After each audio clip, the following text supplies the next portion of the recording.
here we are. Wow. Rap. Yes. Wow. What? Yes. I didn't just scare myself this week. Hey, it was a good job I wasn't picking at my nose or something then, man. You know what I mean? Wow. Truly. Imagine. That's a good point. I need to give guys a heads up. I need to give you guys a heads up. Huh? Well, it was Need to work something out. That's a Thank you, Conrad. I did put a big old countdown on the screen. You know what I mean? Wasn't big enough, man. I missed it. Good evening, brothers. Good evening. Yes. Love. The Real Soundcheck in effect. I like that. The Real Soundcheck in effect. In effect. London. T-shirts. In it. For real. Good evening, grown folks grooves. Conrad. Good evening, sir. Good evening, everybody. How's everybody doing today? Blessed, grateful and blessed. A plus. Good evening, the Real Friction. Yes. Salute. Fresh off his Monday evening live stream. Yeah, man. Trooper. Man just come to Twitch, but he ain't come to ramp. Come here to count cows, as I say. Yeah, he ain't come to ramp at all. Technical. Yes, sir. Put up arm. You good? Yeah, mate. Not bad at all, man. All right. Not bad at all. Dave You Knight, asked me, aye. a.k.a.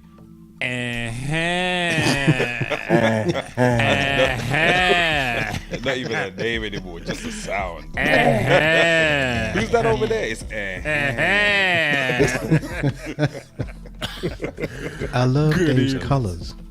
I'm so jealous of that. Yeah, man.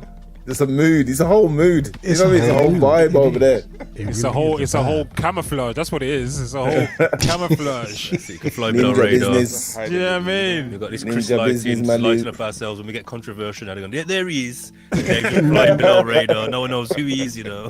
All the rest of us working out of a closet. Dave got Right. his own whole studio, big thing going on. His own enterprise. Look, he just over changed there, colours. man. Exactly. Look. Mood lighting, man.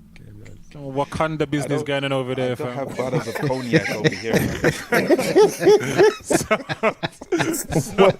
Wakanda. And I was just in Black Panther just the other day at fancy dress party as well. Is it? Yeah, I put it all on Mate, again. you got it all going on, bro. You got it all going on. Good evening, brothers. Good evening to everyone in the chat coming into the building. Got to say good evening to Natasha of 702. Good evening, Natasha. Good evening to Mad Trini. Good evening to you. Good evening to Evening. Kim Wolves in the building. Also got to say good evening goes out to Mr. Morley's in the building. Ian Morlin, just seen somewhere. Oh, Miss Naturally J. Jacqueline, good evening, Jacqueline. Miss Naturally J is here. Good evening, the Diva Speaks is in the building. Good evening, Diva. Good evening, Camzy. Good evening, Cammy. Good evening goes out to you, and good evening, Ian Morlin. Ian, what can I say? Sorry, not sorry. Is this not Sorry. Halloween enough? You know what I mean? Look at this. Yeah, right. Look. That's the most we can do for you. Friction's got a mask and Dave's just come with a little. Yeah. I mean, that's the most we can do. Yeah. I can't keep If it that- on all show because I can't breathe. So you can't breathe, you know. Start hyperventilating. You know. All right, people. While you're there, please remember we are now streaming live on Twitch, YouTube, and Facebook on Alt TV. On all of those channels, we are on Alt TV, on Twitch, YouTube, and on Facebook. We are streaming live. Please share the link with somebody right now. Invite someone into the session or the conversation. Spread the word. And if you want to follow and subscribe, then feel free to do so as well. Every little bit helps. All appreciated. All appreciated. All right. So, brothers, this evening, we thought that we would get into it by starting off with talking about what happened in Brixton last night, Railton Road. Those of you who are in London or even around other parts of the country or elsewhere, because it's been all over the national news as well, what happened here in Brixton yesterday evening, which was big car chase, big car crash. big shootout that left 2 people dead, 2 young people dead yesterday, right here in Brixton. And can I get a level check before we get into this? Are we sounding all right out there? And is the music low enough or too loud, or how's it Sounds good in sound? my ears. Sounds good. Sounds right. good to me. All right, cool. So people, we thought we'd start off there this evening. What happened at Railton Road last night? I was actually there, walking home, and I was about 3 seconds away from not being here today. So I'm definitely feeling that as a conversation, a point of conversation today. It's definitely affected me. Definitely affected me all night and all day. It has definitely affected me in a way that I wasn't quite expecting. So yeah. Tell us go on, about Dave. what it is that you saw as a first-hand witness to it, because many people would have read the story on the news and everything, but they may not have got the full ramifications of the impact that it had. Right. So I was walking home from Chip Shop, and I was walking up Railton Road, which is now, the bottom half of it is now a pedestrianized zone, so cars can't drive up there anymore. So I'm literally walking in the road because it's pedestrianized. I ain't got no need to worry about traffic or whatever now. So I'm walking in the road, kind of crossing the road, but I'm not in a hurry to go up to the pavement. I'm just still walking up the road with my case in the road, and 2 cars just raced past me, nearly licked me as they raced past me in the road, and 2 of them are right behind each other. One was right behind the other, and it didn't feel like just a regular boy racers thing. I've seen that before, and this didn't feel like that, because 2 reasons. The speed that the cars were going was one. The cars were going at a speed that there was whoever was driving those cars, they had no respect for law or life. The speed that they were traveling at up that road, no respect for law or for life. Right? It was. I was talking to Tech about this earlier today, and it was kind of like, when you play the racing car games on like your PlayStation or something, and you just floor it.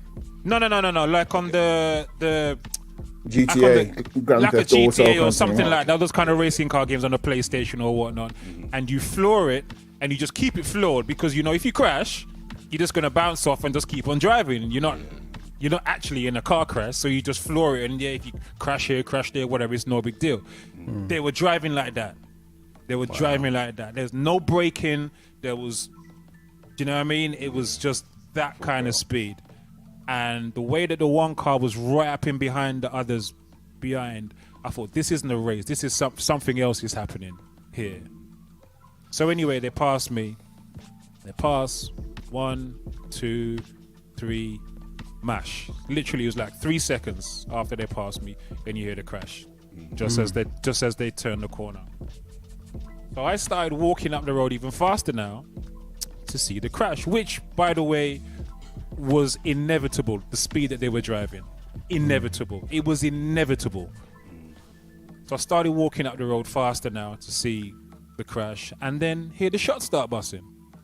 So I'm now walking up the road towards where I hear the crash, because that's the way I'm walking to go home anyway. All of a sudden, everybody starts running back down the road away from the shots. And there was a whole heap of them. I mean, the news is saying there was about 12 shots, and that's about right. There was a whole heap. It was enough. But you didn't witness any of that aspect. It was no. They literally just turned the bend. Yeah. Literally just turned the bend. So as I'm walking up the road now to see what's going on, all these people start running down. And the next brother was on his phone to someone who was in one of the buildings overlooking what was happening, and he was saying, "Yo, bro, don't go up there." So I said, "Yo, well, I'm going this way anyway." And I started walking up there, and he said, "Bro, don't go up there. Don't go." So I stayed. Me and him stayed. And we waited until it sounded like he did kind of calm down a bit. And then I started walking up there. Apparently, they said one guy, he said, whoever was explaining to him what was happening from their window said that someone was on the floor, someone was lying on the ground. I said, well, is anybody with that person? Does he need an ambulance or what have you? He said, I don't know. So I said, all right, well, I'm going to go look. So I carried on walking back up the road now. And as I get to the corner where they just went out of sight, I just feel this crunching under my foot. And when I look down, I'm walking on bits of car. The whole road is covered in bits of car. I see one wheel. Yes, sir. For the car right there, sir. I walk another 10 meters. I see a car boot. And I don't see no car. I'm seeing a wheel of a car, no car. I'm seeing a car boot of a car, no car. I walk another 10, 20 meters. I see an engine and a chassis smoking on the road, and I can't see no car. Next to me on the road opposite where the engine is, the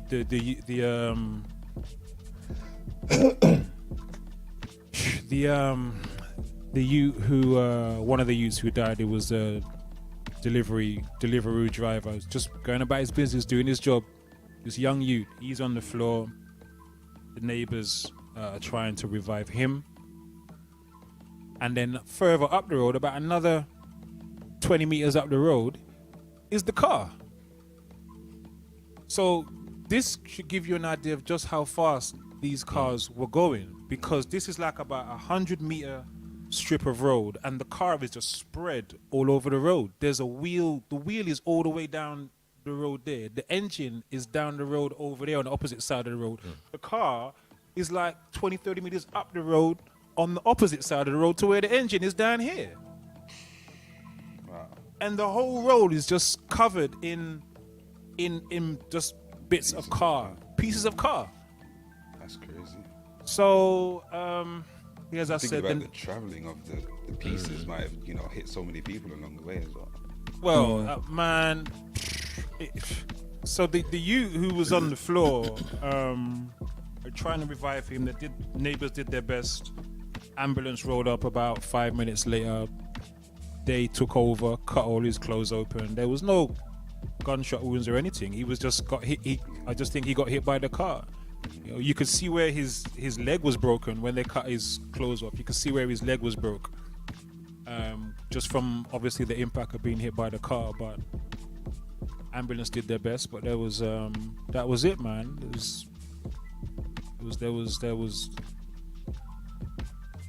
There was no life in those eyes, boy. It was very, very, very, very, very, very sad. Very, very sad. Very, very, very sad. So it's just chaos. It was just chaos. The second car, so when the one car crashed, the occupants of the first car, the two cars, got out, and that's when that was what all the shots were. They was shooting at each other. And the occupant of the second car, they obviously just skipped. They drove off and got away. But it was mayhem. It was just absolute carnage. The carnage of the car, the carnage of dead body on the street. It was just carnage. It was absolute carnage. I don't think I've ever seen anything like that in my life in terms of the car crash, and to see just the youth. It was really sad, man. Really, really sad. But so in terms of that, the youths. Go on. No, I was going to say, I think someone said before that they've already kind of linked it to something that's sort of music related. Somebody, I've seen a link made that one of the youths who died was a rapper. So after we spoke, I did go and check on YouTube, and he's got tracks on YouTube. Okay. And there was a video published a month ago, which is like his latest single. And the comments, it's wow. It kind of paints a picture of the scene, the drill scene, because there's a couple rest in pieces, a couple RIPs, etc. But then there's also the smack talk, which obviously goes with the whole drill So situation. So people my are there question, talking smack Yeah. about him, like, yeah. I don't know whether they What? As in posted today or previously? Yeah, man. 2 hours ago, 4 hours ago.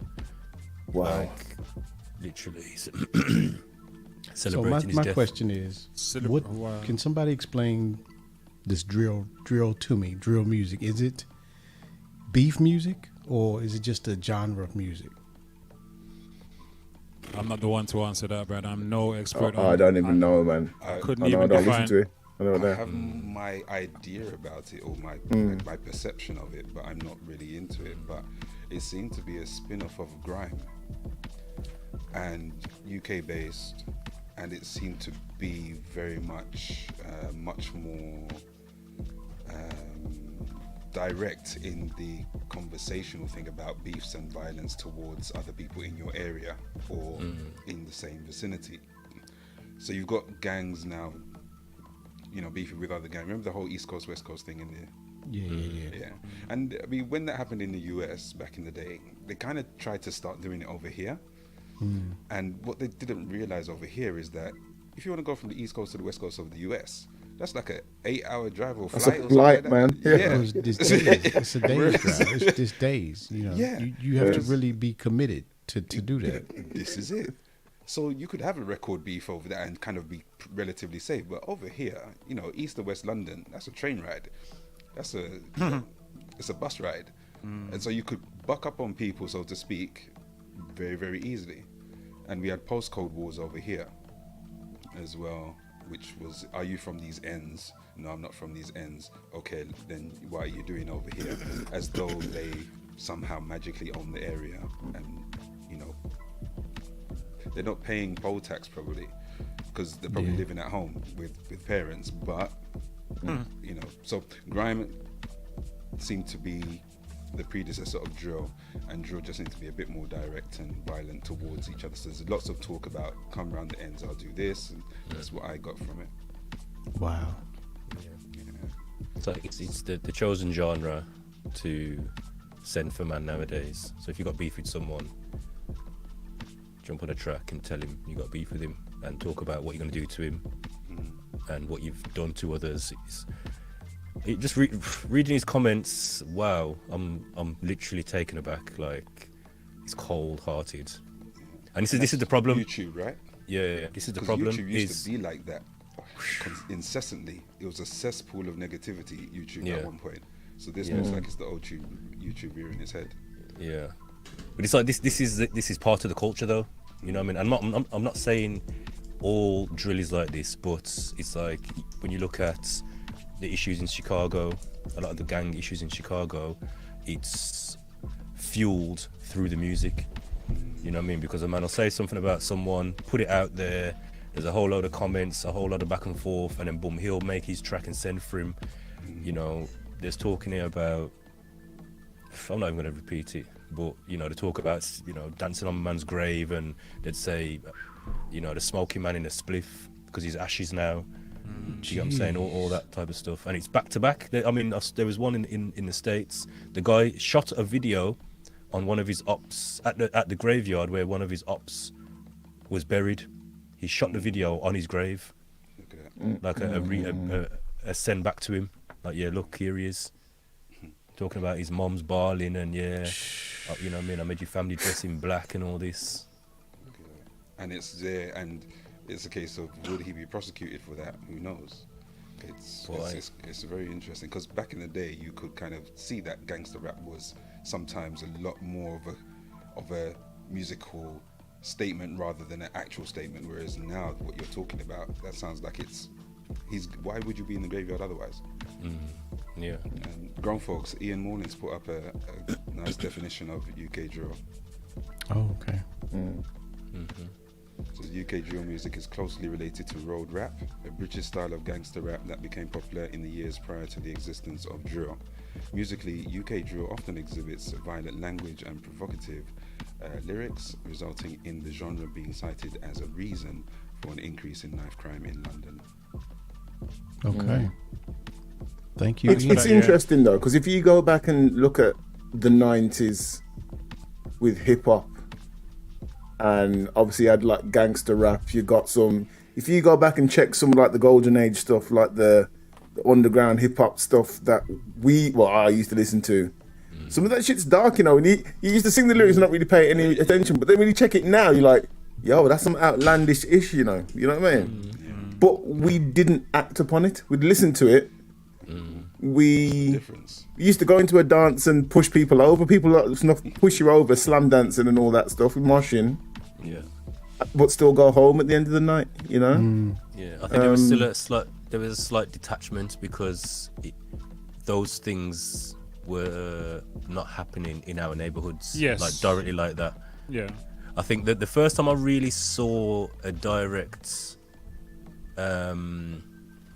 outplaying of what we're hearing on music was, I would say, Mobb Deep. When Mobb Deep dropped, I saw kids in my neighborhood, youngers in my neighborhood, take up crack, take up certain things and start being about that lifestyle. Do you get what I'm saying? Just turned into roadmen. Like they went from being kids to then boom, you know what I mean, selling drugs and all that, being about that life. But then that happened at the same time where there was a transition in especially in Wolves, there was a real transition between it went from anyone can go anywhere, there's no issues between areas. It was more, if a man's got beef, he's got beef with another person, not with the area. And then, that early sort of mid-90s, I'd say 95, 96, 97, that's when the postcode stuff started happening. And that just so happened at the same time when your Mobb Deeps and your others started getting popular. Yeah, I think a lot of it I personally feel that a lot of it has been inherited from the States via just what we listen to and also just via the TV. Not just the TV, and when I say TV, I shouldn't say it's not as limited to the TV. Just media in general. Visual media is what I should say. And it's been inherited. I mean, I think a part of it, I think that when we reviewed Stormzy's thing, Mel made me do it a few weeks ago. For me, that is an example of that, because his use of the N-word was more like you're used to hearing from American hip hop, not from artists from here in the UK, because that was never really a standard part of our language as black people in this country. As I said in that when we did that first episode, our relationship to the N-word in this country is very different to that of black people in America. But it seems like it's becoming more like that over here now as well. And people's taking on the life as well. I remember, I had conversations with people from back home about this postcode, because I'm like, when did that ever happen? I mean, we used to have beefs with people from other areas, but it was just like, I don't like you, or you couldn't go into you have to be mindful if you go into a dance in the area or whatever, but it was never a case of you had to fear for your life, really and truly. You might get chased, but there was never any real fear for your life, and then all of a sudden I'm hearing all of this stuff going on in Wolves. I mean, Wolves? Yeah. When did Wolves become a bad man town to be getting on with all this postcode business? What is this? Every minute I'm hearing the youths are carrying on with some wildness up there, and it's the same here, unfortunately. But I think two of the things that really thanks Ian for the comments. The social, some people don't have a ceiling. Like, that's another thing. Ian's put the point up there. People try and get bigger and bigger and bigger on the socials. Some people don't have a ceiling like we maybe did at their age. I mean, that's a good point. I think that is a very good point. Don't forget, back then there was A&Rs, so you wouldn't even get to the public without going through a gatekeeper, so to speak. That's true, because that's that. YouTube, so you're straight in there. You got a filter. Yeah, exactly. Yeah. Which is good and bad in a way, but I guess it depends on what becomes popular and what makes something popular. Yes, the pros and cons of having that easy access to be able to put anything out there to the world on the internet now. You know, there's pros and cons to it. Salute to Dazza. Says I always think Big that up, D. imagine if we had the social outlet that there is now, where would we be? It's a good point. I mean, I think to myself, if we had musical beef or any type of beef and wanted to put it out on music, the extent you'd have to go to get that out, to get that heard, you probably would have made up by the time it hit the road anyway. Do you get what I'm saying? So you might catch up with a man on a weekend, you and him have beef, you're going to go home, write a song, record the song, and you got to think, okay, I need to go to studio and put this out, get it on CD, get the CDs duplicated, distribute the CD. By then, you've probably seen each other 3-4 times, talked it out and made up. Where now it's like, boom, straight, it's out there, and it's out there for everyone to see. Again, looking at these comments, like, this is just going to breed. These people are going to see this and try to identify who's this talking smack, and then send back for them. Yeah. And then I think that's another factor as well. I think a lot of people, because you can type it, there's no immediate consequence of it. Do you know what I mean? And people can kind of hide online and be keyboard warriors and say stuff that definitely wouldn't say in person. No question. I don't care how much of a bad man. There's certain things man saying that they wouldn't say in person to a person. No way. But some of it seems like it's the breadth of exposure that social media gives it that gives it even more hype, because it's one, there's a big respect thing with the youth of today, and if they feel that they're being disrespected, and it's on such a wide exposed scale, so half of London has seen somebody disrespect you, then it turns into a whole different kind of thing.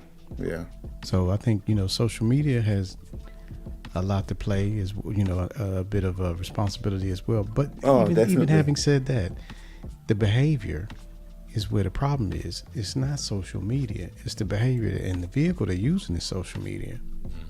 Is it the peer pressure as well, which kind of ties into what Miss Naturally J has made a comment saying it is a problem when they bring their beef in schools. And this may teach it in PRUs difficult for staff and pupils. If Ms. Naturally J, if you could clarify what PRUs are, just for anyone who doesn't know. The pupil referral unit. Okay. Pupil referral unit. So that's where basically the schools won't have, for whatever reason, they get sent to a pupil referral unit normally, because that's the only place that will have them. And then again, where does that stem from? Like grown folks are talking about the behaviour. How do we circumvent the situation and falling into that peer pressure of what's going on? It's a tricky one. Yeah. When you make music about, who was it? I can't remember which rapper it was, saying that you can't preach to them. You got to kind of slide it in there. It might be Nas or Jay-Z. So you can't really preach to them directly. You got to kind of slide it in there. Because if you talk about, go to church, and in your drill track, it's not really gonna drop. So there's a lot of comments coming up in the chat. A lot of comments. Kamzi is saying that I think part of this comes from home. Dazza says that the portability of cameras and stuff makes it easier for people to just film stuff, post stuff. Just on that point. Again, thinking back to, we mentioned about it being a derivative of grime. Do you remember when the first kind of camera phones came out, the Nokias, etc., and then people started happy slapping? You remember when that was a thing? Yeah. And then I remember man sending for each other, because sometimes I was working in a youth club, a couple of youth clubs in Wolves, and man started sending for each other on phones. So they'd like record just a 16 bar and he's dissing a man, but it was a clash. It wasn't beef, it was a clash. Do you get what I'm saying? Now obviously off the back of that, a couple man had fights, but it wasn't killing each other. It was I'm sending for my man, and he might drop a line about his mom or whatever, and he's kind of crossed the line a little bit. They might have a confrontation, but it was musical. The clashing was always musical, and then it's just gone on and on and on. And it kind of formalized with the Lord of the Mics, wasn't it? That's it. That was Yes. And that's kind of what they were following. They were following that format, but they had their own little Nokia cameras and whatever. And man would share it on either Bluetooth or what's it called, infrared. You get me, and it would start circulating. Infrared. Because there was no YouTube them times. The original WAP. You know what I mean? Was Big it up MySpace, Meta- isn't it, back then? Was MySpace before YouTube or after YouTube? Before. I think it was before, you know. Before. YouTube was around, I remember YouTube around 2006, 2007, I think. That's when I first kind of found out about it. Tasha was saying, I love my time working in PRUs, in the PRUs. A lot of the pupils in PRUs are there as a result of systemic racism, but there's a whole other conversation as well. That's true. Very true. Conversation. I think Kamzi mentioned something about earlier on about kind of like preparation for, there it is, precursor for prison life. And they are, some of them are like that for sure. Ian Morlin says that it's about likes. People would rather film a TikTok of someone being beaten than calling an ambulance. And actually, that was a point last night, because when people were trying to save this youth, there was one guy who was holding his phone like over the youth's body while the people were trying to resuscitate him. He's there holding his phone, filming the youth being resuscitated on the floor. Just one of the neighbors. You know, I'm like, This is the crash victim, not the gunshot victim. no, this is the crash victim. This is the youth who just innocent youth got as well, you the innocent youth who's just there on the floor and he's holding his phone over the youth filming him while he's being resuscitated on the floor. What, I mean, why would you do that? Why would you even want to do that? That's part of this social media going viral. You know, they want to have something that will make them superstars for capturing something that nobody else caught. They've got it. Yeah, I've got the footage. Yeah. Because even there was a point where I think, I'm not sure if they do it anymore, but newspapers were paying for that Yeah, man. footage. They still do. Sometimes not even pay. Still do. Sometimes, you know, if you post it, all they need to get is like your consent to say, can I repurpose this? I heard a story not too long ago. Someone, a journalist, asked someone if they could use it, but they didn't say they were a journalist. They just said, "Oh, can I use your footage?" And next thing you know, the footage is on the news. Like, that's the main footage they're using, 'cause that's all they had. It was for a fire or something. But it didn't say who they were and what it was for. It was just, "Oh, can I repost your footage?" I know Cammy was telling me that she saw some stuff on social media where one guy, he did have some close-up pictures of the scene, and reporters were asking him over social media, can we use it? Can we have permission to use it?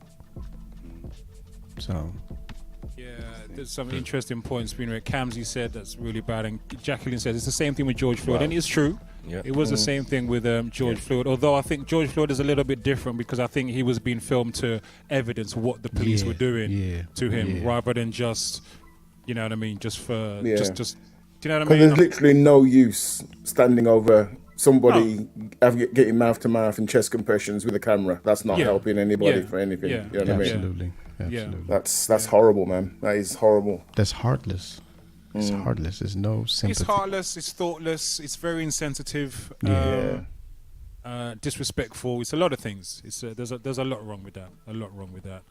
The takeaways from me really were, apart from feeling somehow connected to this youth. One was, I was struck by the waste, just the extent of the waste of life, and the randomness of this situation. Because 1 minute that youth was here, and just like that, he's gone. You know, he ain't trouble nobody. He's just doing his little delivery job, whatever.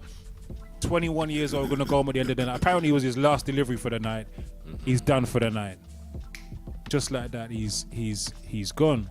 And that could have been literally anybody on that stretch of road, because when I'm telling you the way that these cars flew up the road at that speed, it was inevitable somebody was gonna dead. Inevitable. So it could have been anybody. If I'd have been just a little bit further up the road, that could have been me or anybody. You know what I'm saying? So that's one thing that I really took away from that, or was struck by, was just the randomness of and the fragility of life. I'm reminded about the fragility of life in general. You know, how literally, I think Dave said it earlier on, don't do it today or something like that. Whatever it is, do it today. You know what I mean? And the other thing that struck me about it was it got me thinking a lot about if that had been me. I haven't got my stuff in order. I haven't got my affairs in order. I haven't done my will. I haven't got an executive for my will. I haven't done any of that stuff. I haven't got a funeral plan. I haven't got none of that stuff. That's something that you should mention there, because I was just talking to Cammy about. As a matter of fact, we were talking over the weekend about that kind of stuff, getting your affairs in order and deciding who's going to be your executor and all those kind of things. Which and we there's believe nothing we morbid can, about it. It's just being responsible. Yes, but we believe we can. I'll do that later. I'll do it tomorrow. I'll do it later or whatever. Listen, for that there was no tomorrow. If I'd have gone a little bit further up the road, or them you had lost control of that car just 3 seconds earlier, I wouldn't be here, and I ain't got my affairs in order. And then that just creates added pain on top of pain. Absolutely. For whoever's got to sort out that mess when I'm gone. You know what I mean? Yeah. And not to sort of sway the whole thing, but the whole thing about getting a will and getting even its life cover, even if it's a small amount, can just save your family a lot of trauma and worry about how they're going to pay for stuff, how they're going to pay for the rent, how they're going to pay for the mortgage, how they're going to pay for the funeral. And if you just have life cover in place, that stops a whole GoFundMe for your own send off. That was the amazing thing about my mother was from 2000. I think when she originally started, about 2007, she started like a funeral plan for herself to say, right, okay, I've paid for my casket, got the plot, and I got the cars. All you got to sort out is the hall you're going to hold the thing in, and blah blah blah. That's it. That's all you need to sort out. She bought everything, paid for everything. You know what I mean? Yeah. And every time I used to go around there with my girls, we used to go around there every Monday for dinner, and she used to try and tell me about what she's done. I'm like, I don't want to hear it, man. You know what I mean? It's morbid. I don't want to talk that I talk. I just want to talk about nice stuff. You know what I mean? Exactly. But then when the time came, and it's something that everybody has to go through. When that time came, man, and my head was just in a complete whirlwind, I realised exactly why she did it. Do you know what I mean? And I realised even how much more amazing she was than I thought she was. And I already thought she was at 100. You know what I mean? Yeah.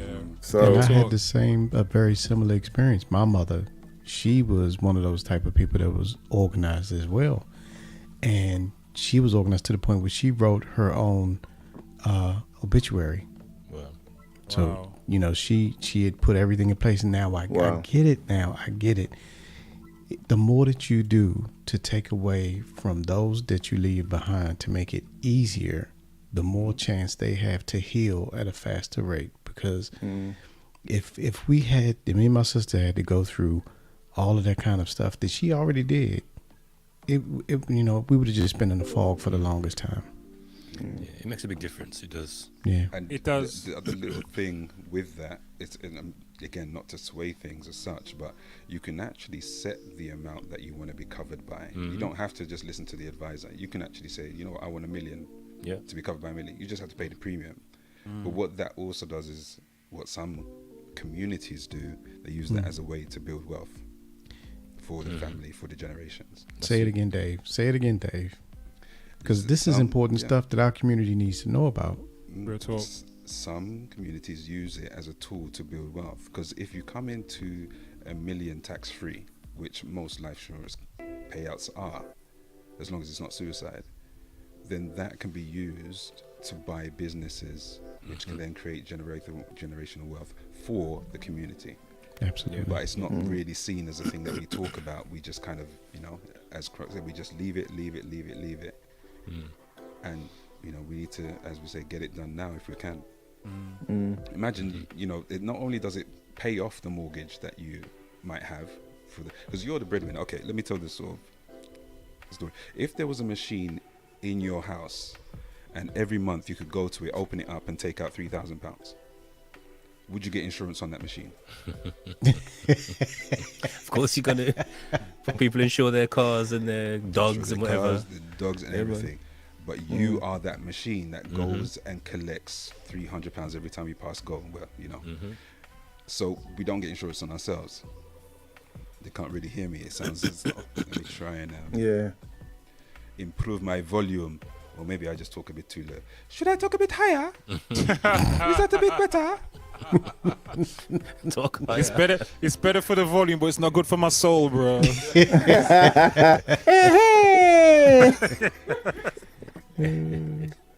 hasn't got the same ring. It hasn't got the same ring. It's not going to be good for my sleep. It's not going to be good for my sleep. Is that a bit better? Is that a bit better? It is a bit better. Yeah. Check. Okay. There you go. Everyone says Nice. So just to quickly recap, some communities use life insurance as a way to ensure that the generations after them will have wealth. So you can cover yourself not just for what the advisor might say, you can cover yourself usually for as much as you want. So you can say, I want $1 million, I want 500,000. It might be that 200,000 to cover the mortgage, and then 100,000 is for living expenses, and the other 200,000 you can say, right, what I want you to do, family, is I want you to buy this land here, or I want you to buy this business here, or this franchise, and start building again for the family. But, you know, I guess the days of having 10, 12, 20 children aren't really as prominent now because of the living costs. But imagine you come into $1 million, and it's not a case of, I know that's the other thing that people have that hang up about, is discussing that with your family. Look, if I go, there's going to be all this money here, so that people start to think it, and don't be trying to put nothing in my tea. Anyway, will you work more dead than alive? One of those ones. I never like you, you know.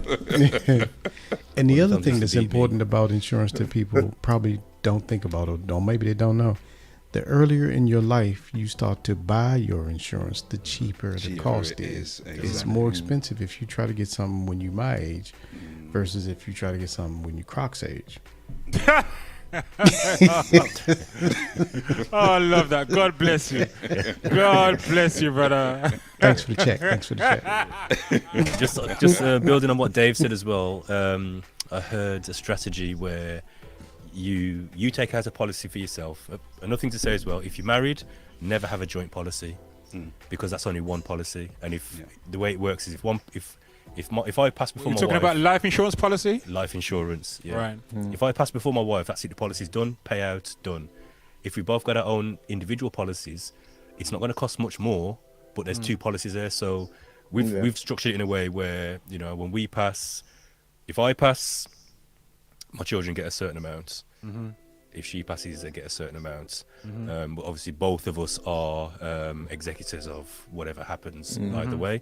But yeah, so always get individual policies, never get a joint policy. They tried to sell you the joint policy, but always go for the singular. The other strategy was having it go into a trust instead of going direct to the children. And part of the trust is that they have to use some of that money to take out a policy for themselves, for their children. So they're not paying for it out of their own pockets. Yeah, they work out, okay, for me to get £1 million for my children, just using it as a number, the policy is going to cost, if let's say they're in their 30s, for them to have a policy that will pay out their children £1 million will cost X amount a month. Out of the money that they've inherited from their parents passing, that will cover the cost of that policy. So you put that in an account, and the interest off that policy pays for the account. So they never feel burdened to pay for the policy, because that's what it is sometimes. You get me? When times get hard, the first thing you cut off is anything you're not benefiting from right now, and someone would rather lock off their life insurance policy than the internet. You get me? They'd rather have Sky Television than have the internet. Where if they're not feeling cut off the life insurance, if they're not feeling the financial burden of having to pay that, if it's already covered because there's a certain amount of money in the bank that is generating enough interest to pay that policy, it might only be £200 a month. Do you get what I'm saying? But as long as they've got a pot that can cover that, when they pass, their children's now inheriting a whole bigger sum of money. So you can basically make your generation multi-millionaires in one generation, just from two generations passing. It's really interesting. Do you get me? One of the things that Cammie just said, which is another good thing to think about, is critical illness cover. Yes. Yeah. Because critical illness is for you, serious illness is for you, but life cover is for the people you love. Yeah. I need to And go another back to thing, look at these. Just very quickly, is none of this constitutes financial advice. Please see No. it, man. Well done, Dave. Yeah. Well, here's the book you should consider getting. This book, Family Wealth, by a guy called James E. Hughes. Family Wealth, Keeping in the Family: How Family Members and Their Advisors Preserve Human, Intellectual, and Financial Assets for Generations. This book, I'm telling you, game changer. When I read this, I had to read this book about 3 times for me to really grasp what they were talking about. It's a game changer. I'll post a link in the chat. Please. But, yeah. Please do. Nice. Yeah, man. What's Family the name? What's the name? It's Family called Wealth by who? Family Wealth. The guy's name's James E. Hughes. I'm looking it up right now. Yeah, man. Grab it off Amazon. Game changer. This is the type of thing. It'd be good to have like a book club. We read a chapter, Yes. discuss it. Read a chapter, discuss it. Game changer. James E. Hughes. Yeah. Yeah. There's a chapter in here about control without ownership. You see that chapter? I read that chapter about 5 times before I could really grasp what the guy's talking about. And that's how you build wealth: control without ownership. Because obviously, if you own something and you pass, Yes. the government, Falls you get me? past It's the like, That's right. there you That's go. right. It goes to the estate. Yeah. If you don't own it, Inheritance and that's where they talk tax. about trusts, because a trust, you can control the trust, but you don't own it. Yeah. Do you get what I'm saying? So if my children inherit my savings, they're gonna get taxed on the amount. If that saving goes into a trust, they don't own it, but they've got control over how it's spent. There's also thresholds for that as well. Yeah. Because we were talking to me and Cam were talking to a financial advisor about it, and it starts to get up around the $1 million mark when you have to start worrying about that. If you've got that kind of, I guess, liquid assets or property or whatever it is, the 40% of whatever that big chunk is, it starts to come in around $1 million. So it's not as dire as It might be a little bit low. Well, I remember it being maybe a bit low, maybe a 485. But again, depends on how many people and who's getting what. But yeah, definitely check out inheritance tax, as Brother Soul has just mentioned, because I think, as I mentioned in, I think a Kelly Willie Boy track called Sense, they go tax you, and again when you've gone and died. I think this has been a great conversation, because like I said, this has been on my mind since last night. That, man, how close I came to that being me, and I haven't checked. I have critical illness cover and injury cover, and I have a life insurance policy which I set up years ago. And to be honest, I need to check that that's still all in order, because I haven't really looked at that for a long time. But it did make me think, I don't have a will. I need to do that, and I need to have an executor, and the stuff that Dave was just talking about as well is also something for me to consider. I just didn't have. I need to get my affairs in order. Is what I came home thinking. I need to get my affairs in order. So this has been a great conversation, and I think I'd love for us to do another one of these where, you guys share some more about your own experiences. Dave in particular, because although Dave doesn't really talk about this much, Dave has actually written a couple of books on finances and how to manage your finances as well. So, it's not something that he shouts about a lot, but he does know what he's talking about when he comes can we to put those links First in the chat? first bomb of the evening. Dave does know what he's talking about when it comes to money and investment and all of that. So, Dave, I think it would be great if we could do a follow-up to this where people can just throw questions at you. Obviously you're not going to be able to probably answer all of them, but I think it would be good if people could just, you could share some of your knowledge that you've put in the books and just share with the people, just ask you questions. All it Brilliant, is just trying to help the younger ones, I guess, avoid some of the common traps and mistakes that we just don't get to learn about until we're later on in life. Yeah. You know, so that encompassed with some of the things we talked about today. That's what the goal of those two books were. So one was called Seeds, which is for children 8 years and up, and then the other one's called Don't Do What I Did. Nice. Even though I worked in finance, how did I end up 38k in debt? Wow. Yeah. Gotta say good evening to Lady Uzo's in the building as well. Good evening, Lady Uzo. Good evening, Vinyl Sofa in the building as well. Thank you for all your comments. Salute to Mr. Diesel as well. We forgot to even mention Mr. Diesel and Butch Cassidy. You notice they're not here this week, but salute to Mr. Diesel and Butch Cassidy. Big up, gents, man. Yeah, hopefully they will be back soon. All right, sooner rather than later. Absolutely. DJ Shellers. Shellers. Yeah, man. No shillings today, man. Sexy No Mike and the shillings. Cable Guys. Sir Shellington. Sir Shellington. Doing a joint That gig is this kind of evening. strange, isn't it? That Shellers and Sexy Mike and the And Cable Sexy Mike Guys as well. didn't show Yeah. up at the same time. Yeah, man. Joint gig. There's a gig. There's a There's gig. a Yeah, gig there's a somewhere. gig going on, man. There's a There's a lot of gig happy somewhere. ladies somewhere. Them Know man, what I them mean? man. Keep the lights on around here, man. It's only because of them. You know what I mean? All them Hindus. It is Ladies' Halloween, nights. isn't it? Ladies. It is Halloween, isn't it? Oh no, it's Halloween. It is Halloween. Conrad, that's cold. That's No. Second No,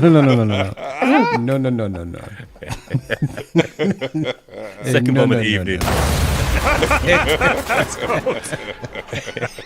Only you would think that. Carl. What time are they starting? About 8:30. Quarter to 9.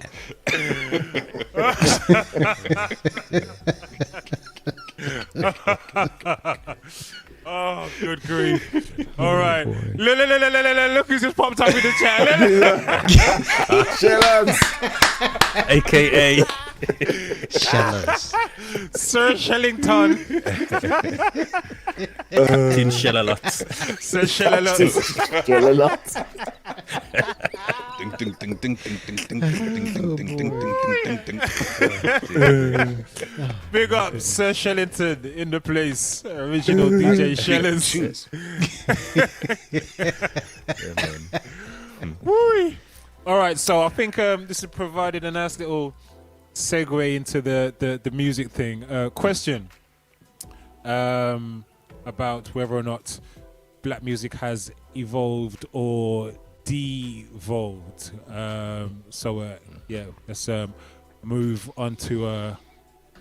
Let's move on to that topic right now.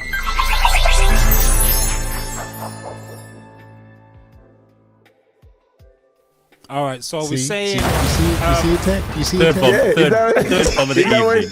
Is that where he was hanging into the mainframe? Right. Let's give the chat some insight to what's going on here. Yeah? 'Cause this guy, where is he? Him over there, depending on which way he's sitting. Him different, right you know. here. No. Him right here. He probably made that on his phone. Like, what? He started the stream, put the 29-second countdown on, and then let me get my. And started making it on his phone. Let me just knock this off Never real told quick. no one, you know. Dun, dun, dun. Professional. Wow. Yo, Shellers, man. Yeah, My man's fully going on some proper. Bodie and Doyle-ish over here, you know, stuff. We need that professionals theme again, man. Right over the top of the Capri. For real, man. listen, look, we're leveling Salute, up bro. around Salute, here, salute, man. salute. Salute, brother. This is the real sound check. What do you mean? This was while he was actually checking our levels. Oh yeah, hold on, guys. Let's do this real quick. Yeah, let me just finish knocking this out. Bobby Digital. Yeah, man. But it's the way he said it, all calm, like, yeah, I gotta finish doing this thing. Listen, Tech's been hearing this for about 2 years. So. I know. Every time it's like 3 minutes to go, you know. You're like, hang on, let me just. You just hear rumbling. That's all you hear, man. The 2 2s. You got the new visuals, you know what I mean? Animation Joker. as well.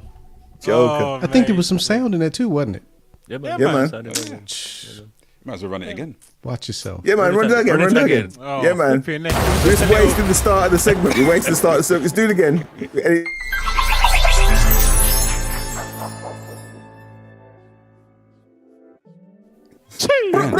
Woo! That's how we move. Boom. Boom. That's how we As move. Shannon playing would say, already. as we move. You know As what we I mean? move. As we move. Yeah, man. The real sound. Good evening to Laura Stars in the building. Good evening to Laura Stars, the Dunette, the Oracle, the godmother of all mods on this thing called Twitch. Bless up, Laura Stars. Big up, Mad Laura. love to you. Big up. Mad love, mad love. CI5 visuals. All right, we move. Feel We me? move.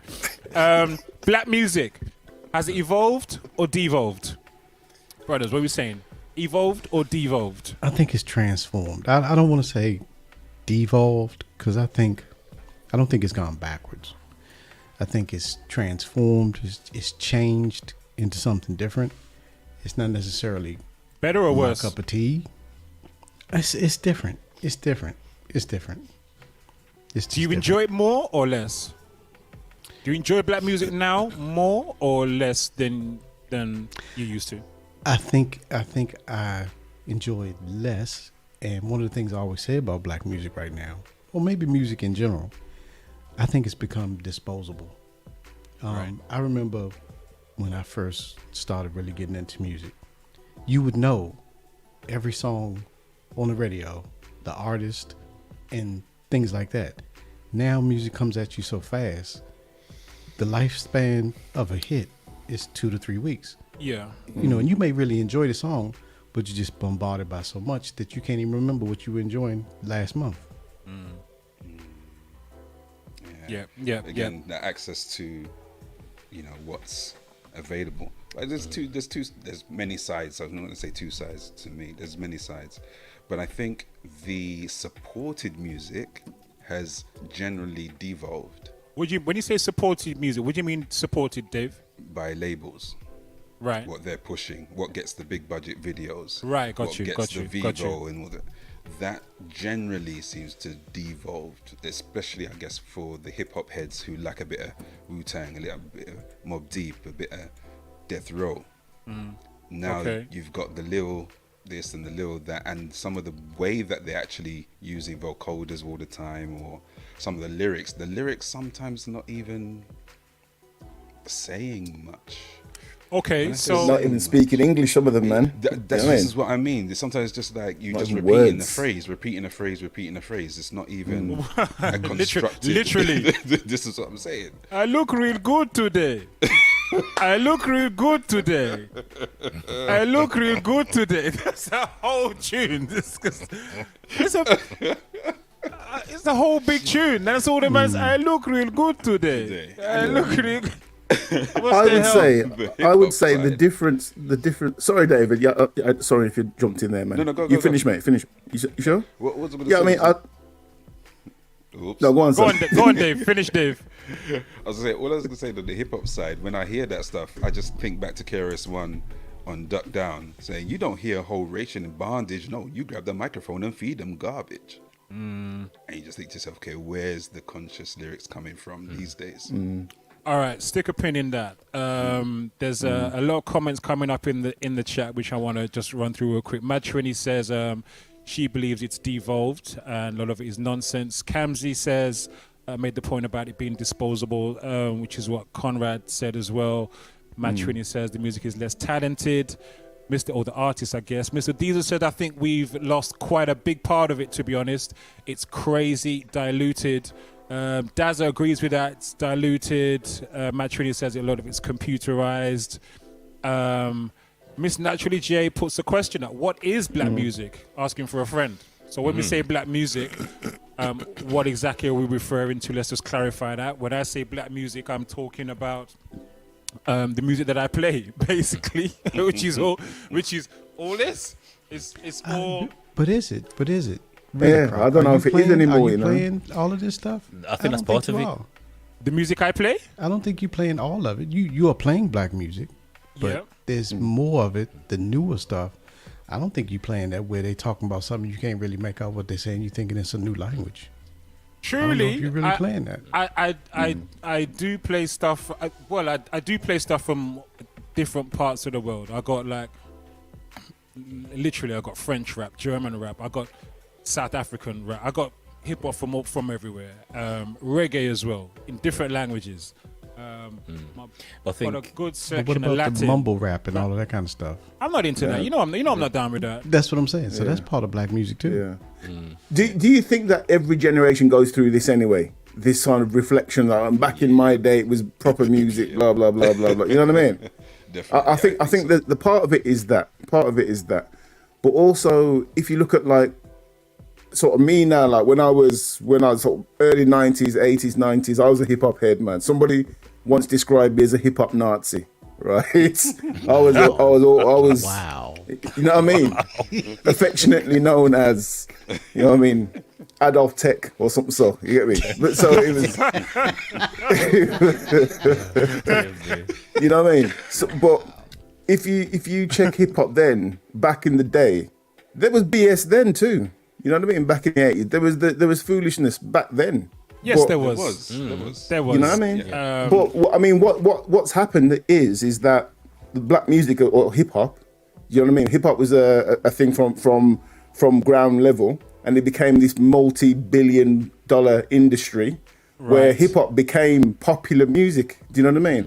Hip hop Yes. influenced all these different genres, became just the mainstream. When you saw like in the 80s, late 80s, 90s, when you start to go to jams in the UK, when you sort of like before sort of like the rave scene and the dance scene came really lick, all the jams was hip hop, man. Hip hop was playing But- everywhere. That was hip hop. Hip hop was everything. You're right, but Dazzle makes a good point here about black music, white managers, and he's asking, does that count? I think the fact of there is something to take stock of, and this kind of, sorry to bring it up again, but this is kind of in relation to what we were talking about of the last couple of weeks with Kanye and his rant against who owns the music industry and the media industry. Similar point that Wiley made, and they all got shut down, and that whole machine came after both of them Yeah, because they said it. yeah. But One there thing I is would- something to take stock of in terms of who owns and pushes what is now considered mainstream and who does Yeah. not. Mad Trini made a point earlier on about it being nonsense, and I think and a few people have talked about it being diluted.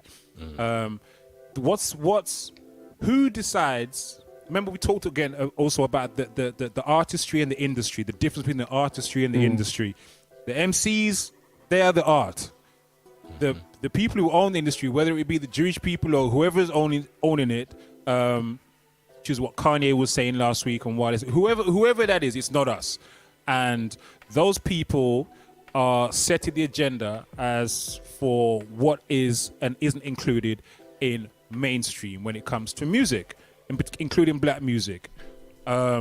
So, for example,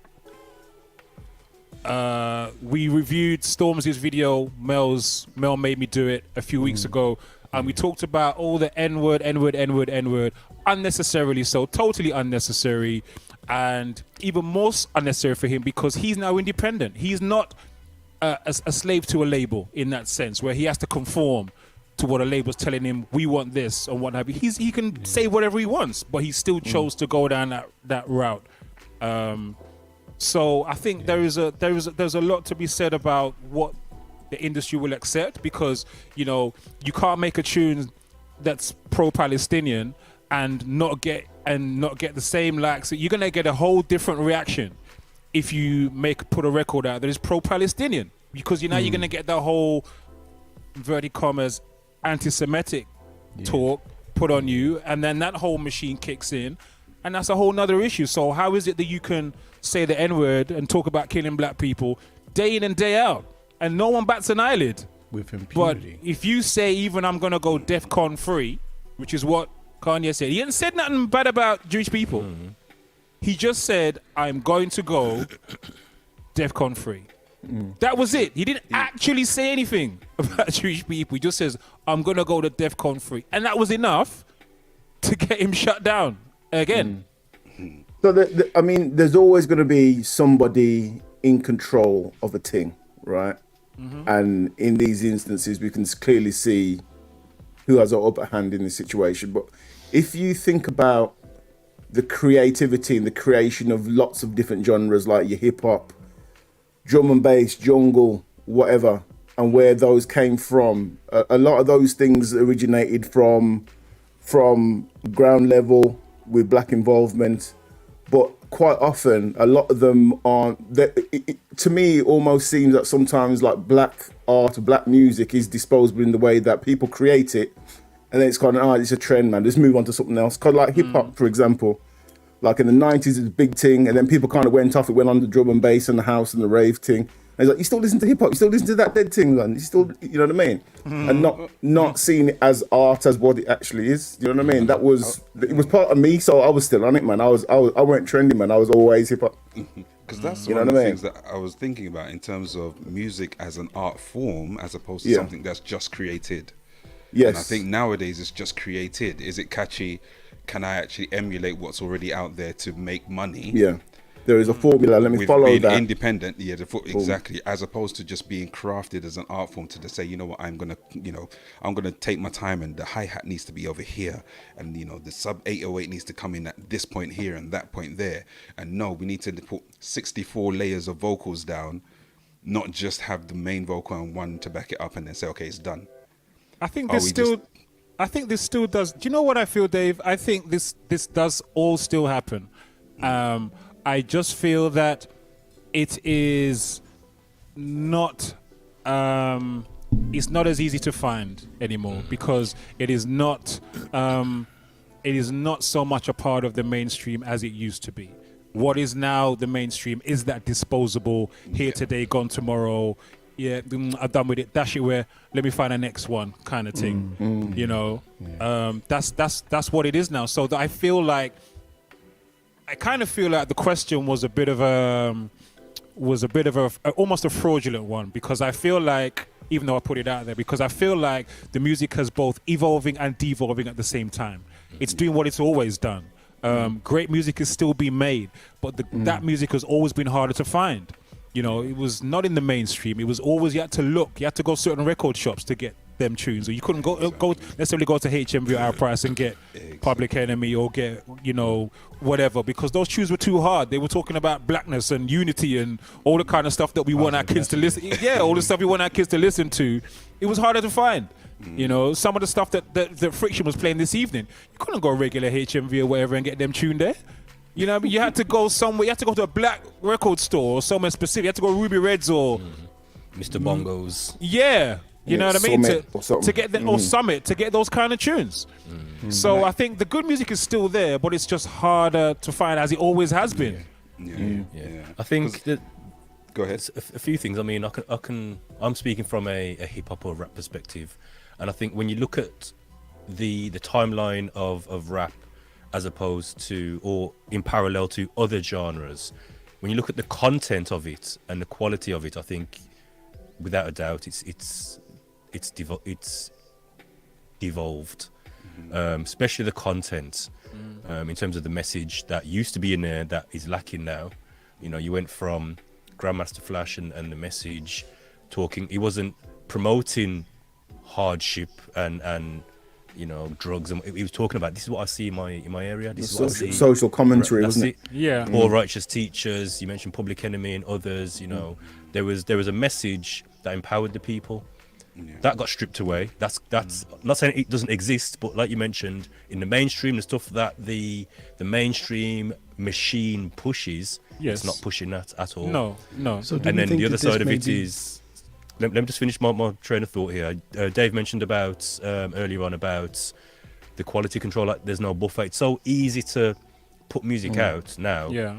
Before, you had to go through A&R, you had to go through a whole process. Yes. There were bars and hurdles you had to pass. There's my demo. There's 100 demos going in. We want the best ones. Okay. Yeah. Let's now take these guys to the studio and do some artist development and get them ready to then put the machine behind them. Yes. And then push them. So that's gone now. People can just, you can download something on your laptop, boom, boom, boom, boom, boom, say what you want, put it out there and put it out to the world. So there's less quality control, less buffer, no artist development.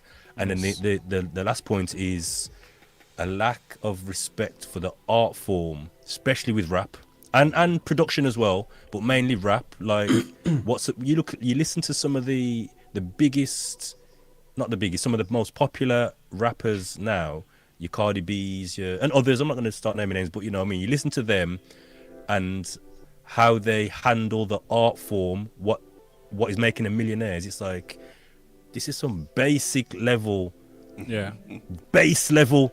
Like the words you're putting together and the way you put them together, this is base level. You wouldn't even have been looked at twice in the 80s and 90s. You would have got booed in a youth club. Yeah, man, Back definitely. in the day, you'd have got booed. So it's the stripping of the message, it's the removal of the buffer, the quality control, and it's the lack of respect for the art form that for me makes me say it's devolved.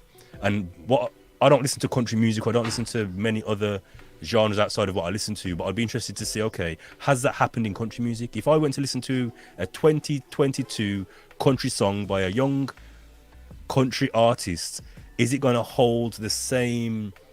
Is that artist going to respect the art form that he's representing? Well, I'll tell you what, Friction, I was thinking about this That's interesting. a little bit earlier. I was thinking about this in terms of other genres of music. Before I go into that, I just want to say good evening to Ellis, who's in the place as well. Shout out to Ellis, making some interesting points about Kanye. And basically, he being proved right because he talked his talk and straight away the machine kicked in and they shut him down, which is exactly the point that he was making. So, you know, whatever his motives are, I think there's a bit of credit due there. Mr. Diesel has also said that our music, talked to make the point about our music being replicated by all other races, but no one, but we're not replicating anybody else's.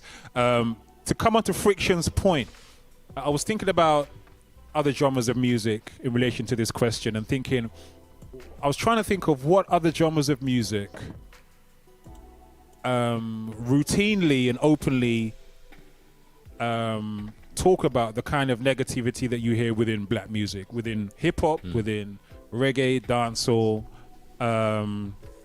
drill, whatever. You talked about country. I don't listen much country music, but I've never heard a country tune where someone's talking about, I'm gonna kill that cowboy, or I'm gonna kill that whatever. I've never heard of that. I've never heard of no cowboy beef. Country artists beefing with each other. Yeah, I've never heard of no cowboy beef, no country beef. You know what? There's some of them, some sort of heavy metal rock. Was it death metal? Or thrash metal, all that stuff. That's always been like self-destructive, though, isn't it? Yeah, that's some weird stuff, man. That's stuff. But no one says anything about that. No one said anything about that. No, true that. You know what I mean? Ozzy Osbourne beat a head off a bat. Head off or something. Yeah, I mean, at a gig, no one said no. That's rock star business. That's fine. Yeah, you know what I mean? Yeah. But one of the black footballer kicked the cat or something like that. Or he got booed this weekend. He got booed this weekend, man. Still, it was still, but it was cold. But you know, that's how it is. Oh man. So yeah, there's something about. I think there is something about the levels have gone down. Like Friction said, the levels there are new lows that have been reached, new lows.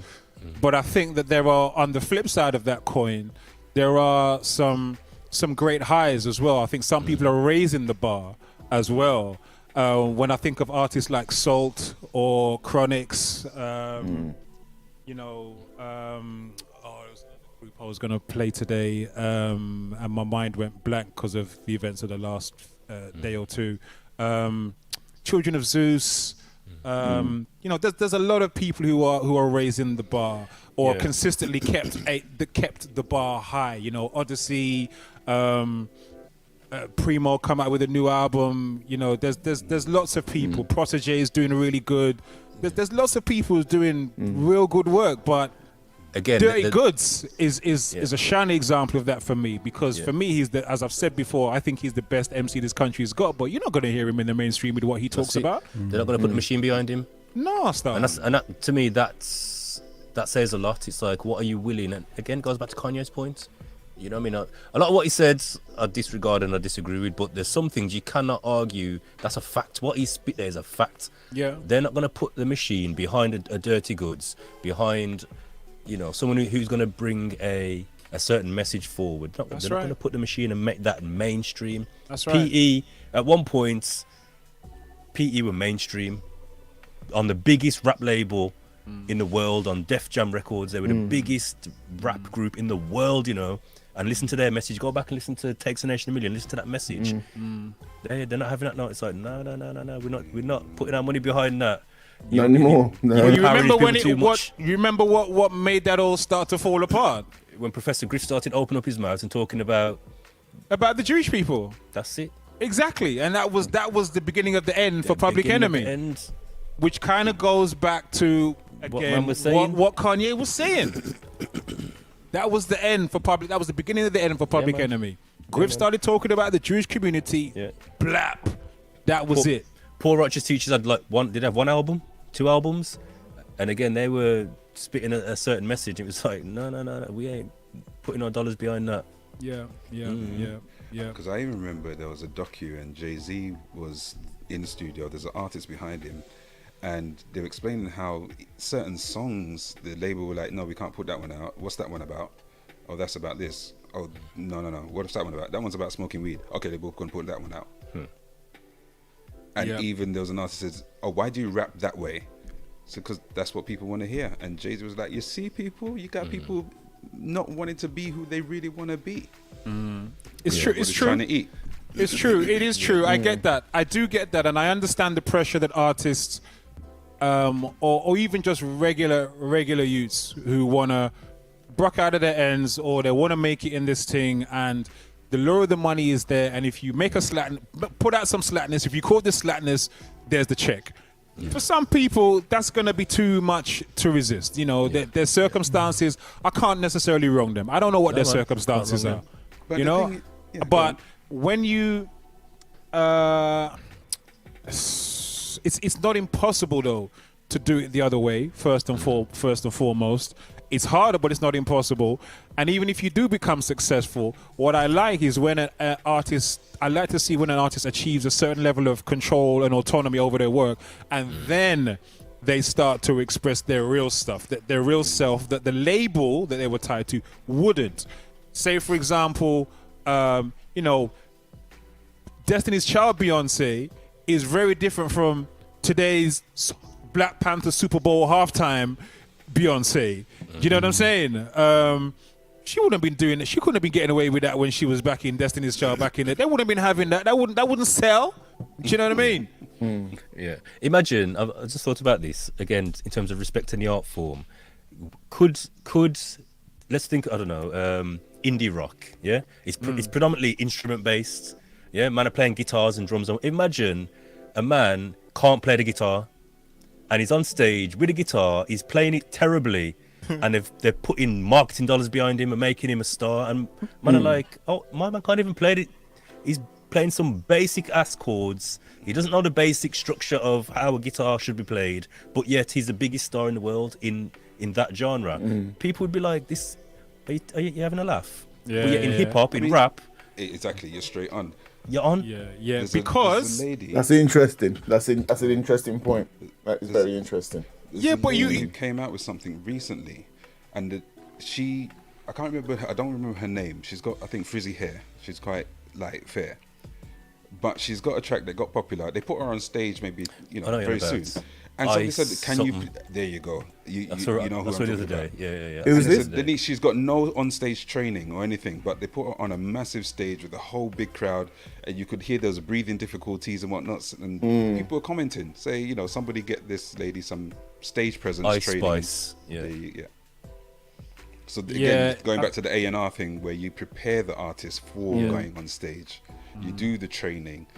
I remember there was this A&R talking to Diana King, and he took her to the gym because she had to get in shape, and he was saying to the trainer, "I want legs tight, I want stomach flat, I want breasts firm," and it's like, but she's a singer. First and foremost. Yeah, forget the voice. Yeah, forget the vocal training. Let's just get her in shape. Firm. Yeah, man. firm up. Hit them high Firm up. notes. Firm up. You get me? Yeah, I think it speaks to the point about the ownership, though. It speaks strongly to the point of ownership of the artistry versus the industry. I think a lot of the artists, they own their art. Well, they don't even own their artistry a lot of the time now, but they create the artistry, but they don't own it. You know, it's owned by the industry, and the people who own and control the industry have a separate agenda, different agenda to the artist and to the consumer. You know, their objective is just to make money. Doesn't matter what kind of food, as long as it's not tainting their community that they come from, or their traditions, cultural norms, or what have you, then it's all good. You know, but to, you know, for us to, they're basically profiteering off the suffering, death, murder, violence, and degradation of black people. That's basically it's a it. business. I mean, we have to keep in mind That is the business. Business is a business, and they're only going to be interested in what sells. So if we continue to buy that garbage that's always negative and not anything positive about ourselves or what we could be doing, as long as it sells, they don't care. They have no interest in the musicality. But you know they don't what? care how great the song may be. True If that. it'll sell, they're in the business of selling records. But that's on us as well, Conrad, I think, for us to It switch is. off from It those absolutely channels. is. You It know, is so on there us. are, I don't listen to those mainstream. I used to, back in the day, I used to listen to what was hot. You know, I wanted to know what was hot, what was popping on the radio station, so that when I go to the club, I got the hottest joints. That's what I used to do. I don't mess with any of those channels and stations I used to watch before. I don't mess with none of them anymore, because I'm not trying to continue endorsing that foolishness. So I listen to other people now. I go to other places. I listen to Friction. I listen to Shorty Blitz. I listen to Diesel, Friction, or I listen to certain people. I listen to Jazzy Jeff. I listen to. There were just different people I will listen to, rather than those mainstream shows now. And I think that's where the evolution comes from. So it's a counterbalance. The evolution is if you want to go and get that, it's now more accessible. If you just want, I mean, Twitch, to me, when you lot showing about Twitch, I was like, where the heck has this been all my life? Like, there's times where I would I'd stop listening to music for time. I'd listen to podcasts, audio books. And then when we got our shop, we had a DAB in the shop. And just for the customers, we put it on one extra. And I used to be so frustrated. I'd be like, oh, flipping it, man. Like, just getting mad at the music. Yeah. And then I started driving my car, and I'd put on, you know, I'd have my playlist, but it kind of got like, okay, it's the same thing over and over again. When I found Twitch, and it was like, okay, there are other people out there who have the same mindset as me, who they're digging to find new stuff that sounds like the stuff I would want to listen to, and I'm like, right, okay, boom. I've now got a channel that is feeding me old stuff, new stuff that sounds like what I want to listen to. So there's been a evolution in that sense, and then also again with the things like Bandcamp. You know what I mean? You can go on Bandcamp and your appetite, you're never going to go hungry. Absolutely. And now again, they're not going to have the Bandcamp's a marketing dangerous dollars. place, man. It's a dangerous place. It's dangerous for your bank account. I'm telling you. But that's it. You know, those people, they're never going to be. I mean, I can't say never.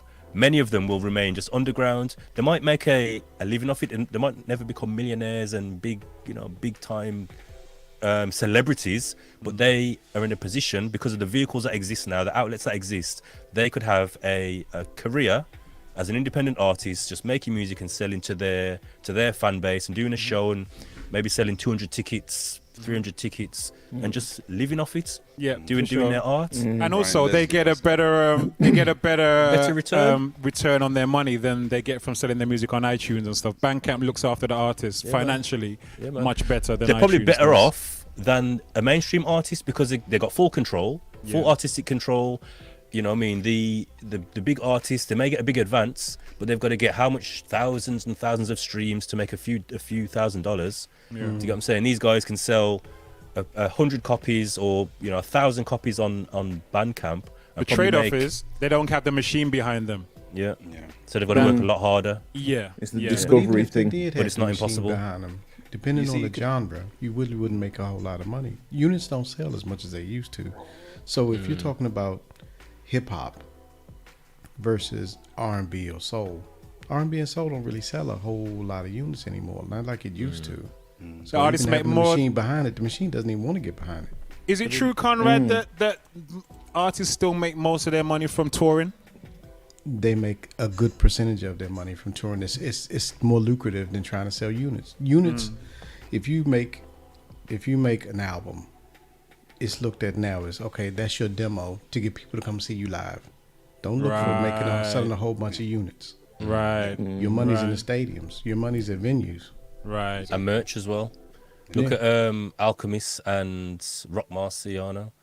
You know what I mean? They've done a project recently. They've only made it available on vinyl. There's a whole merch line behind it. They're on tour in Europe at the moment. You know what I mean? They're racking it up. You know what I mean? I think it's also for some people, and I think Dame may have mentioned this as well, Dame Dash, that the music is essentially just a marketing tool For your products. That's right. for your products. So if you've got a clothing line, you're going to mention it. If you've got a drink, you're going to mention it in the music, and it's also to promote your album. Woo wear or live something like that. Exactly. Which is a whole other conversation. That's an episode in itself Yeah. again. That is. As the And this is where the business 360 mentioned, deal started coming into play, because the record labels already saw where it was going, so they started doing these 360 deals. So whatever you do, they get a piece of it. Eating So it's on not it. just the music. Yeah, man. It's Yeah. cold, It's that is, man. Eating up Whatever it. you think of, I want a piece of that. You know. In I feel- perpetuity throughout the universe. So that's a great idea. I sense a part 2 coming up for this. I definitely sense a part 2 for this. I think this is going to be something revisited for sure. I don't really get a sense of whether or not there's a consensus in answering this question, whether or not the music has evolved or devolved. it's both. I agree. I think it's both genre-based. as well. You think it's genre based, Conrad? I think it's genre based. Okay, so which genres have evolved And which ones have devolved? Yeah. The ones that have devolved, or the one that I see that has devolved, is hip hop. Okay. Just hip hop. The other ones, they're kind of ticking along, and in some instances, maybe they're getting a little bit better. It just depends on who the artist is. Soca, If it's an reggae. artist that tries to raise the bar, like Robert Glasper or The Roots, maybe you'll get something different. But hip hop, Do you know what, though? You know, like hip hop the- is kind of just whatever happens. Yeah. Do you know, like the mumble rap and that whole kind of movement? I don't even class that as hip hop. That's not hip hop to me. So, like if you saw that in your Serato and you looked at the genre and it had hip hop on it, you'd have to just delete that, man, because that's not hip hop to me. That's wrong. I don't know what that is. I know what that if is. Shorty Rap. Blitz was here, Shorty Blitz would be saying, he'd be saying, don't believe the hype or the mumble rap. Hip hop is in a good place because Yeah, man. he has access to really good hip hop. Yeah, You man. know, Yeah, man. If you wanna hear that realness, then that's a show that you would need to listen to on Kiss. Listen to him on MK or one of his mixes, then you'll get the Yeah, realness. man, yeah. It's true, because I mean, for me, with hip hop, I kind of fell out of love with hip hop for a little bit in the early 2000s, right, where it was going through that jiggy era, like everyone was wearing shiny suits and it was mirrors in the background and the video. I kind of fell out of things with that. I was like, I can't take this, man. It's doing my head in, man. Everything sounded the same. Yeah. But And the other stuff then was still it- accessible, wasn't it? But it's just we never Yeah, had it was still that much- accessible. It wasn't But as this easily was sort accessible. of, but then it sort of got to a point where early 2000s, and then JD had been making tunes, and then he started to come a bit more out with JD, Slum Village, and all that kind of stuff. They're releasing more and more work. And then sort of towards the end of the noughties for me, that's when I started back. So for me, it was literally like a decade where I kind of skipped. Where it was like I got fed up of hip hop, and I was just like one of those miserable old blokes listening to the 90s tunes all the time still. You know what I mean? What is this new shit, man? It ain't what it used to be. Yeah, exactly. Basically, that's You're where I old when was. you hear those words come out of your mouth, boy. You You know get me? you're great. You're trying to officially bring them grey back in, and it's already out there. Yeah, you know? you're But, officially grey back, boy, when you hear those words yeah, leave your man. mouth. Silver back to juice. Serious, man. You know what I wanted to do with hip hop?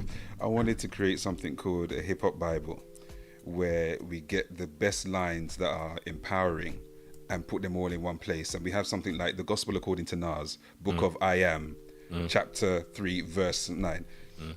And then it would be something like, nobody says you have to be gangsters, hoes, read more, learn more, change the globe. Just have that as a collection. Yeah, man. Like Different- That would be dope. That would be dope. Do you know what? Anyway, listen. Let me not. Yo. I'm not going to take the bait. I'm not going to take the bait because Bait it, man. no, it's a whole nother rabbit hole. It's another rabbit hole that I don't want to take us down because it's like 25 to 11 already. Believe it or not. Yeah. Thank you to all the people in the chat. Again, mixed comments in the chat as well. Some people feel it's devolved. Ellis was just made a point saying that he feels that the music has evolved. He says the artists today are far more lucrative than groups from the past who made better music. Which goes back to the conversation we was having about academics disrespecting the pioneers and saying they're broken dusty. Yeah, we did talk about that, didn't we? We did. So yeah, they're making more money, but the When it comes to the art form, the artistry was better from them. Yeah. The artistry was better. Because to get anywhere, you had to have that level of skill to even get past the gateway. Basic, You know what I mean? basic. that was the entrance in. They didn't care about your likes and your views and how many man. you got on Because there was no such thing as likes and views. There was no Instagram. There was no YouTube or likes and That's views. it. It was about how good you are, how dope are you. You know, are you ready to step into a room and take on Big Daddy Kane or Shantae or Nas or one of them? You know what I mean? Are you that Dash good? off the stage by KRS or something like that, right? Yeah. That's just raised a good point as well there. He said, is it the music that's evolved or the audience? And again, that raises a good point about, they say hip hop is a young person's game. Do you get what I'm saying? Like it's a young person's genre of music. But that's the biggest lie they've ever told. And I believe that is, it's on purpose. They've done it on purpose because you can pull the wool over the eyes of a young man because he hasn't got, or a young person because they've got less experience, they're less clued up, there's some naivety there, and there's a hunger like I just want to get on. Yeah. Where an older man, he's gonna come there and say, okay, let's have a conversation. How's this panning out? Like I'm slower to entertain a conversation with these labels because it's like, okay, I'm coming there with some wisdom. And then Some also prior knowledge, yes. And then also, like, again, on the point of the audience evolving, I can't relate to a 19-year-old rapping about this, that, and the other. I'm thinking, I still love rap, but I don't want to be up in the club and all that kind of. Do you get me? That's not me. I want to hear some 40-year-old rap, please. Thank you. Or even if it's new, I want to hear something that I can relate to. That's it. Yeah. It doesn't have to be someone my age, it doesn't have to be anybody my age, but someone who is talking on something that makes a bit more sense, that is just away from the cliche that the mainstream wants to sell all the time. So then there is something about the audience changing, and I think there is definitely something about just the availability of the nonsense. The nonsense is just so much easier to access. It's much more accessible than the opposite. And that's not to say that all hip hop has to be conscious and righteous and peace, love, and kumbaya and all of that. Can we all just get along? The hip hop doesn't have to be all of that, because some people are talking about we might not want to hear it, but for some of them, they're talking about what they actually see. That's their actual real life experience, and I cannot fault someone if they're talking about what that's their real actual life experience. A man can be talking the most greasiest talk as long as he respects the art form. Like Black Thought could be talking some drill talk because he respects the art form and he's got mastery of the art form. I would like to hear that. I'd like to hear Black Thought's attempt at doing drill. Do you get what I'm saying? That'd be dark, mate. And he could do it too. He could do it too. Yeah, easily. You could do it. Because he's going to bring something else. He's going to bring something else to the game, and he's going to do it creatively because he respects and has mastered the art form.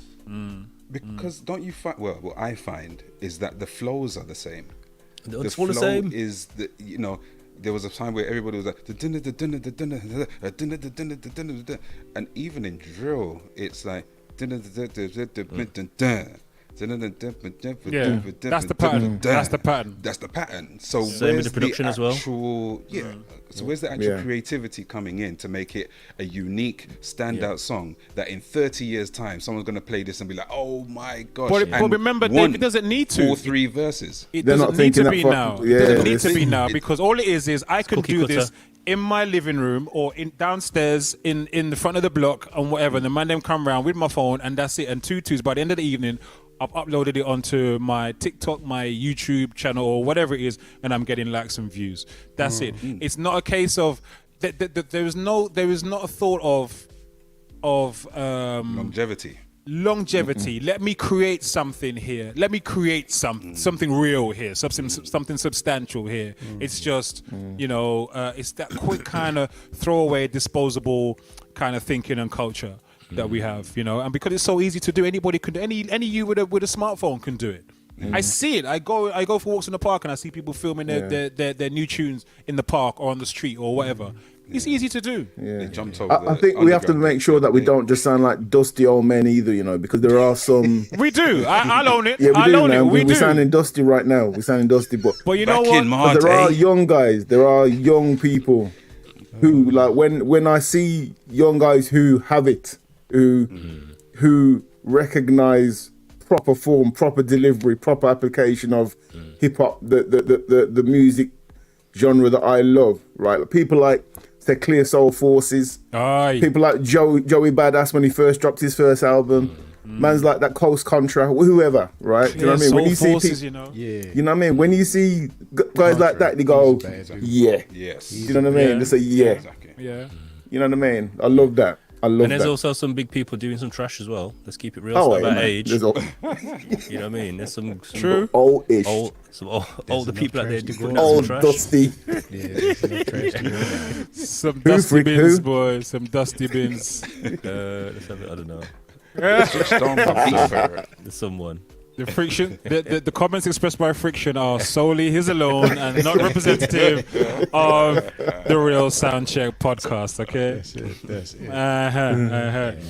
All right. Look, time is 9:45. I wanted us to get into some more talk, man. But I feel like if we start one now, it's going to be too long of a session. Yeah, it's gonna lap me. So check this out. I'm just gonna bump in here. I saw this thing on social media and I just found it absolutely hilarious. I don't know if I shared it with either of you guys. There was a post going around and somebody thought that this was a great idea and it was, feasible, that if he had 100 guys or 100 people that they could take on a silverback gorilla. Yeah, I saw that, man. I didn't see this. Go on. Nick, if you think about it, okay, you think you got numbers, so you playing the numbers game. I got 100 people. We can take this silverback gorilla, but what nobody really thought about is that after the first 3 or 4 people get their neck torn off with their spine attached to it, ain't nobody else gonna want to get involved in that. Start changing their minds. Yeah, everybody change their minds. Let's rethink this. Yeah. So it's not, everything ain't a numbers game. The moral of the story is, that's what you get from a dusty book, man. You don't get that kind of knowledge. You don't get that knowledge in a fresh book. I'm telling you. You don't get them kind of lines in a fresh book. I feel like that when I watch like John Wick, and I think, can you not see what's going on? Like, why are you running towards the man? Did you not see what he just done to the last 30 man? Yes. Go home. Yeah, Just run. All queuing up to get licking on. Don't rush him at the same time, Put down the weapon. Put down the weapon. Yeah. These film could be very short. Wave a flag, man. Wave a flag. It's like when you watch a Bruce Lee move, man. Everyone's like in the circle around him, waiting for him to get licked. Button. That's a claim to fame. Look, I got kicked in the face by what happened to the other 5 people. My teeth's broken. Look. Bruce Lee did that, Yeah, I'll definitely rethink the whole silverback gorilla thing. I'll be like, yeah, nah. No, sir. Yeah, nah. I didn't see that at all. That's a different breed of strength, That's a different breed of strength, what did the gorilla do to us? Why are we troubling the gorilla? See? That's a different breed of strength, I like bananas too. That's some madman strength. See, no, it's not even that, mate. It's not even that, man. It would just broke you in half. Can you imagine the first man who took fast? Okay, on 3. What? My man just like mush. He just mince. You know what I mean? A lot of people don't remember that. That's when you need your life insurance for real. Mate. They probably would have covered that. They would have that in clause 58, a clause subsection 9. Death by gorilla mauling. some. Is that covered under my critical damage cover? My arm got ripped off by a gorilla. So what happened then was there was this gorilla, yeah, and You're feeling Said something about my mum. Claim for. But it was 100 of Mr. them. Brown. So we had the numbers. so it says here. Have you heard the story about when the Locks were going to rush Mike Tyson? Have you heard that story? Yes. No. Yes. Oh, that's brilliant It's story, man. hilarious. I'm not even going to try and tell it, but basically he was moving to Eve, and it says like, yeah, he's overstepping the line now, and someone's going to have to go and step to him, and they was working out who's going to go first. So who's going to get snuffed first, just to distract him so someone can poke him.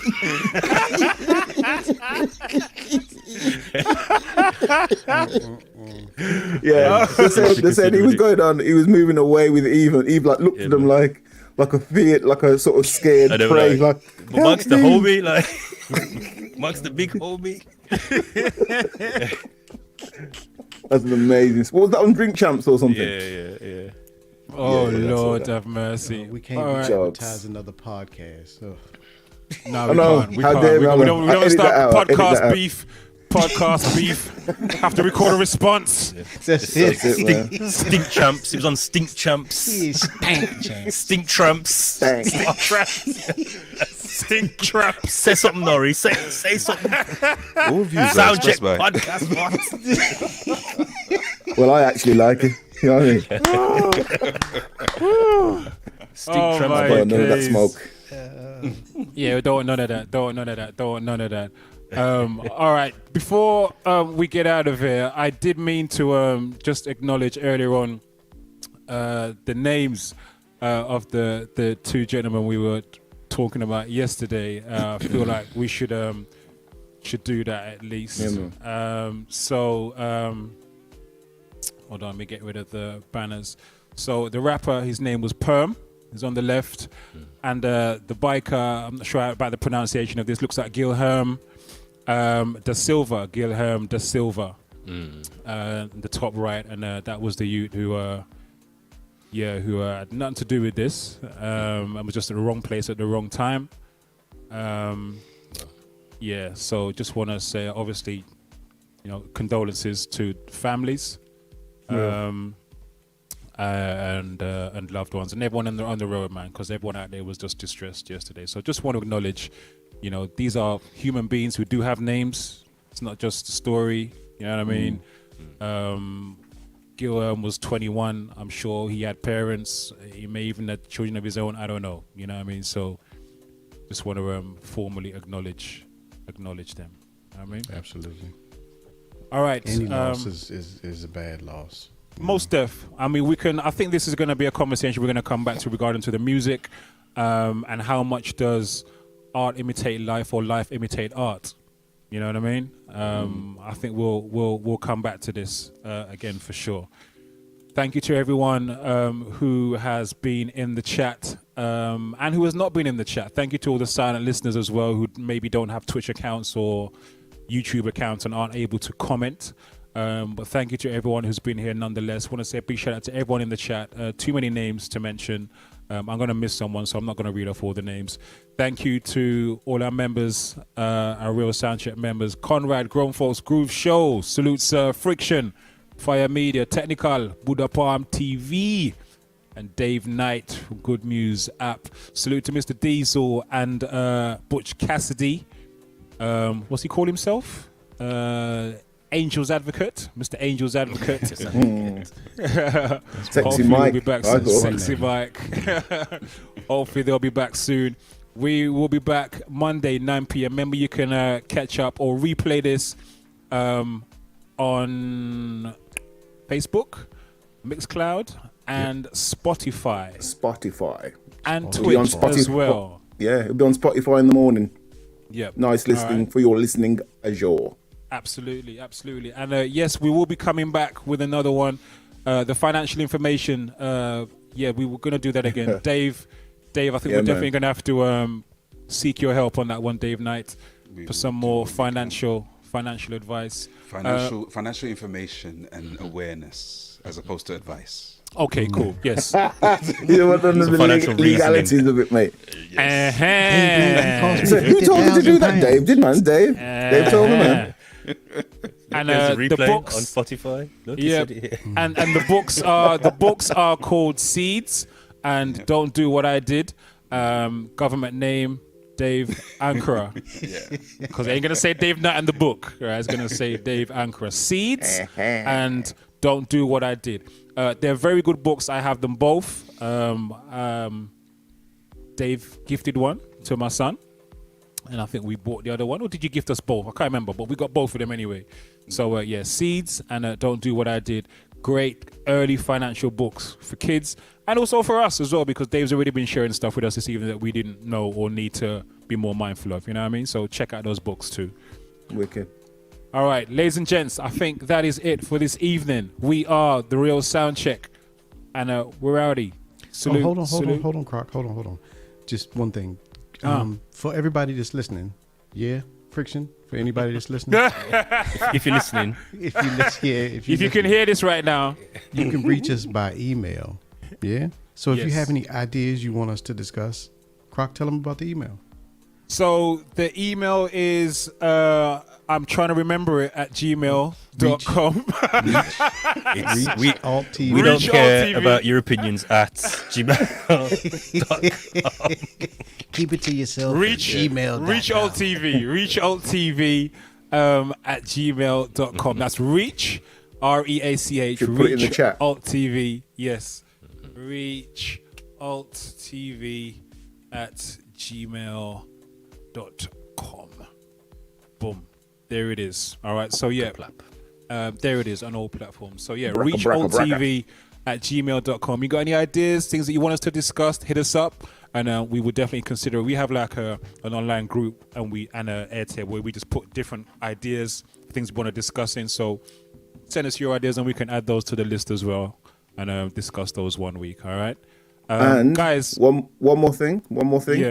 Yeah. I think in Spotify or through Anchor with the podcast, you can leave a video or an audio voicemail. So anything you want to sort of talk about, comment about any of the shows, please leave a voicemail, man. You know what I mean? Any good ones, we'll put them in the show, in the introduction. I'm sure Croc will do it 5 minutes before we start, as usual. There you go. You know this, and you know this, man. Know this, man. Laura Stars is asking for a link to Dave Knight's books. Dave, do you have a link that you can drop in the chat real quick or not? I don't have the access to drop it in the chat, but it's evolusol.org. evolusol.org.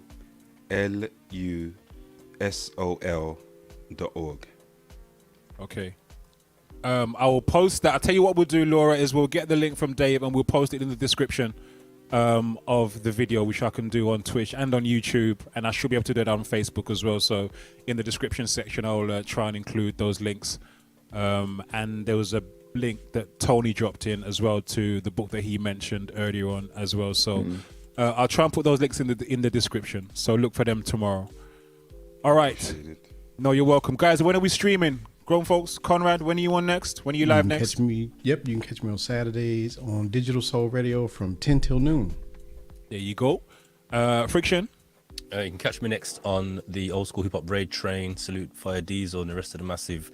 I think I do 10 till 11. And then Fridays 8 till 10. Mixtape show. Boom. Tech. I think I'm on the raid train this week. Confirm that for me, Diesel. Yeah, I think so. I think so. Yeah, I think I'm not sure if Deez can make it this week, so he asked if I can cover for him.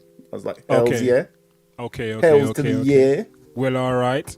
And then after the raid train, you will be your regular stream is Thursday, we're regular. right? Yeah, Thursday, Fridays. Yeah, Thursday 10 p.m. Friday the same 10 p.m. All right, nice. Dave, are you back yet, or are you still kind of working out? Still things? popping up if I pop up. So those who are following will get the notification. So if you're not following, then that might be something that you might like to do. All right, and that's on Twitch. You're popping up, right? Yes, indeed. So it's Dave Knight 3000. Dave Knight 3000 on Twitch. Boom. Also, you can listen to a little sample of what I like to play on caramelradio.com. and I will be back as part of the Old School Hip Hop Rage Train on Wednesday. In fact, I'll be back tomorrow. What am I talking about? I'll be back tomorrow before then. 7 p.m. UK time tomorrow. And then I'll be back at 7 p.m. again on Wednesday to kick off the Old School Hip Hop Rage Train with Friction and Technical, and hopefully Shorty Blitz should be back with us this week. I'm on again at 9. as Diesel's well. All right. Bossman's confirmed. I'm on boom. at 9. Yes. Big Boom. up Diesel. Thank you, sir. Respect, Mr. Diesel, and a big respect goes out to Hassani Stevenson, who's just come in, just as we're about to lock off. But big shout out, Hassani. I hope I'm pronouncing that correctly. Salute. So welcome in on Facebook. You're gonna have to watch this back because we're about to lock off now. But it's been a good one, so do check it out. You can also check it out on Spotify, YouTube, and Twitch as well, and Mixcloud. Mixcloud too. Mm. We all over. All right. Salute. All right, people, we are outie. Thank you so much. We'll see you in the week, or we will see you next week, Monday at 9 p.m. All right. Brothers, salute. Later. Yeah, man. And yeah, man. Check how we're going out. Man. Yeah, watch it. Has he just made another one? Check how we're going out, man.